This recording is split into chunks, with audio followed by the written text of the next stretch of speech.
தமிழகத்தின் உரிமைகளை தவறவில்லை என்றால் தமிழக மக்கள் உரிய நேரத்தில் மீண்டும் தக்க பதிலடி கொடுப்பார்கள் என்பது உறுதி என முதல்வர் ஸ்டாலின் தெரிவித்துள்ளார். பார்லிமென்டில் குளிர்கால கூட்டத்தொடர் கடந்த நவம்பர் 25ஆம் தேதி துவங்கி நேற்றைய தினம் முடிவுற்றுள்ளது. இக்கூட்டத்தொடரில் வீறுகொண்ட வீரர்களாக திமுக எம்பிக்கள் முழங்கியிருக்கிறார்கள்.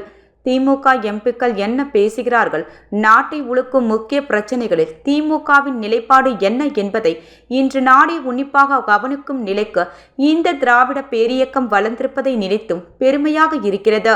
குளிர்கால கூட்டத்தொடர் குறித்த நாடாளுமன்ற விவரங்கள் துறை வெளியிட்டுள்ள செய்திக்குறிப்பில் லோக்சபா 54.5 விழுக்காடும் ராஜ்யசபா 40 விழுக்காடும் தான் ஆக்கப்பூர்வமாக செயல்பட்டதாக குறிப்பிடப்பட்டுள்ளது. இதனைவிட வேதனையான செய்தி இருக்க முடியுமா?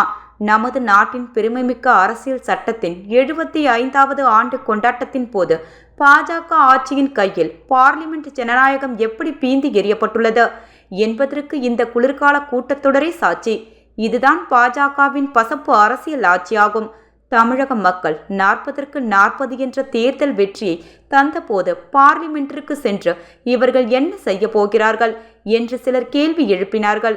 மெட்ரோ ரயில் திட்ட நிதி ஒதுக்கீடு, விவசாயிகள் கடன் தள்ளுபடி கோரிக்கை, தமிழகத்தில் தேசிய நெடுஞ்சாலை திட்டங்களை விரிவுபடுத்துதல், சுங்கச்சாவடிகளை ஒழித்தல், நீட் தேர்வு முறைகள் எப்படி எண்ணற்ற திட்டங்களை தமிழகத்தின் உரிமைகளை எந்த மாநில எம்பிக்களை காட்டிலும் தமிழக மக்கள் தேர்ந்தெடுத்து உள்ளனர். மத்திய அரசு தொடர்ந்து தமிழக மக்களை ஓர வஞ்சனையுடன் மாற்றாந்தாய் மனப்பான்மையுடன் நடத்த முடியாது என்ற செய்தியை அழுத்தம் திருத்தமாக கொண்டு போய் சேர்த்திருக்கிறார்கள்.